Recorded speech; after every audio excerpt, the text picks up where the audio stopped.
सदियों से एस्ट्रोनॉमर्स ने यूरेनस और नेपट्यून के ऑर्बिट्स में हल्के से वॉबल्स ऑब्जर्व किए। ये इरेगुलरिटीज एक हिडन वर्ल्ड की ओर इशारा करती थीं, एक मिस्टीरियस नाइन्थ प्लैनेट जो हमारे सोलर सिस्टम की डेप्थ्स में छिपा था।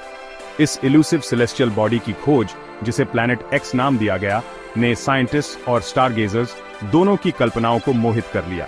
1930 में क्लाइड टम्बाउ नाम के एक यंग एस्ट्रोनॉमर ने लोवेल ऑब्जर्वेटरी इन फ्लैगस्टाफ, एरिजोना में एक ग्राउंड ब्रेकिंग डिस्कवरी की। रात के आसमान की फोटोग्राफिक प्लेट्स की मेटिकुलसली जांच करते हुए टॉम्बाउ ने लाइट के एक फेंट पॉइंट का पता लगाया जो समय के साथ पोजीशन शिफ्ट करता था। इस सब्टल मूवमेंट ने एक डिस्टेंट वर्ल्ड की प्रेजेंस को दर्शाया जो long sought after planet x के एग्जिस्टेंस की पुष्टि करता था। इस डिस्कवरी ने साइंटिफिक कम्युनिटी में शॉकवेव्स भेज दी और पब्लिक के इमेजिनेशन को इग्नाइट कर दिया। नेपट्यून के ऑर्बिट से बहुत दूर स्थित न्यूली फाउंड ऑब्जेक्ट का नाम प्लूटो रखा गया, जो अंडरवर्ल्ड के रोमन गॉड के नाम पर था। प्लूटो अपने एनिग्मेटिक नेचर और डिस्टेंट लोकेशन के साथ इंस्टेंटली एक सेलेस्टियल सेलिब्रिटी बन गया। प्लूटो का सन के चारों ओर ऑर्बिट हमारे सोलर सिस्टम के अन्य 8 प्लैनेट्स से अलग है। जहां 8 planets relatively circular paths follow करते हैं, प्लूटो का ऑर्बिट हाईली एलिप्टिकल है, जो एक सर्कल की बजाय एक इलोंगेटेड ओवल जैसा दिखता है। यह एक्सेंट्रिक ऑर्बिट प्लूटो को सन के चारों ओर अपने जर्नी के दौरान थोड़े समय के लिए नेपट्यून के पाथ को क्रॉस करने का कारण बनता है। इस ऑर्बिटल ओवरलैप के दौरान प्लूटो असल में नेपट्यून से सन के ज्यादा करीब होता है। हालांकि कलिजन का कोई खतरा नहीं है, क्योंकि 2 सेलेस्टियल बॉडीज एक ग्रेविटेशनल डांस में लॉक्ड हैं जो उन्हें कभी भी बहुत क्लोज आने से रोकता है। यह ऑर्बिटल रेजोनेंस इंश्योर करता है कि प्लूटो और नेपट्यून कभी भी सेम टाइम पर स्पेस के सेम रीजन में ऑक्यूपाई न करें। प्लूटो का अनयूजुअल ऑर्बिट हमारे सोलर सिस्टम के डायनामिक नेचर का प्रमाण है। यह बताता है कि जायंट प्लैनेट्स, खासकर नेपट्यून के बीच ग्रेविटेशनल इंटरैक्शंस ने बिलियंस ऑफ ईयर्स में प्लूटो के पाथ को शेप दिया है। प्लूटो के ऑर्बिट का स्टडी करना हमारे कॉस्मिक नेबरहुड के फॉर्मेशन और एवोल्यूशन में वैल्यूएबल इंसाइट्स प्रदान करता है।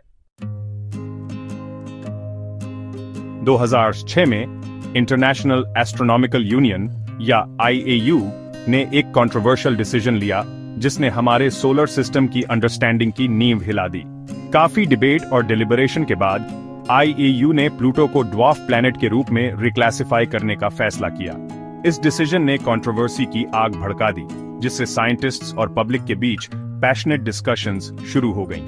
IAU का डिसीजन हमारे सोलर सिस्टम के आउटर रीजन्स में प्लूटो के साइज और मैस के समान अदर सेलेस्टियल बॉडीज की डिस्कवरी से उपजा था।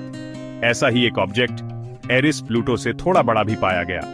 इन डिस्कवरीज ने एक प्लैनेट की ट्रेडिशनल डेफिनेशन को चैलेंज किया और IAU को क्राइटेरिया का एक न्यू सेट एस्टैब्लिश करने के लिए मजबूर किया। IAU की न्यू डेफिनेशन के अनुसार एक सेलेस्टियल बॉडी को प्लैनेट माने जाने के लिए 3 क्राइटेरिया को मीट करना होगा। पहला, इसे सन का ऑर्बिट करना होगा। दूसरा, इसमें हाइड्रोस्टैटिक इक्विलिब्रियम प्राप्त करने के लिए पर्याप्त मैस होना चाहिए, मतलब कि इट्स ओन ग्रेविटी इसे लगभग राउंड शेप में खींचे। तीसरा, इसने अपने ऑर्बिट के आसपास के नेबरहुड को क्लियर किया हो, मतलब कि इट्स ग्रेविटी ने अपने विसिनिटी में मोस्ट अदर ऑब्जेक्ट्स को स्वीप अवे कर दिया हो। प्लूटो पहले 2 क्राइटेरिया को मीट करते हुए तीसरे को मीट करने में फेल होता है। इसका एक्सेंट्रिक ऑर्बिट काइपर बेल्ट में कई अदर ऑब्जेक्ट्स के ऑर्बिट्स के साथ ओवरलैप होता है, जो नेपट्यून से आगे आईसी बॉडीज का रीजन है। यह रिक्लासिफिकेशन हालांकि शुरुआत में रेजिस्टेंस के साथ मिला, अल्टीमेटली हमारे सोलर सिस्टम की मोर एक्यूरेट और न्यूआंस्ड अंडरस्टैंडिंग की ओर ले गया। अपने डिमिन्यूटिव साइज और डिस्टेंट लोकेशन के बावजूद प्लूटो सरप्राइजिंग कॉम्प्लेक्सिटी और डाइवर्सिटी की दुनिया है। नासा के न्यू होराइजन्स मिशन का डेटा, जिसने 2014 में प्लूटो का एक हिस्टोरिक फ्लाई बाय कंडक्ट किया था, ने सरफेस फीचर्स की एक स्टनिंग एरे रिवील की, जिसमें टावरिंग माउंटेन्स, वास्ट प्लेन्स और कैनियंस के इंट्रिकेट नेटवर्क शामिल हैं। प्लूटो का सरफेस मुख्य रूप से नाइट्रोजन आइस से बना माना जाता है, जिसमें मेथेन और कार्बन मोनोऑक्साइड आइसेस के ट्रेसेस होते हैं।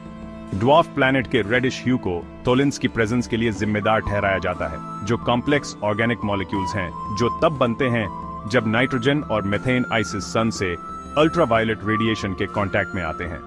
अपने फ्रिजिड टेम्परेचर्स के बावजूद प्लूटो में एक थिन टेन्युअस एटमॉस्फेयर है।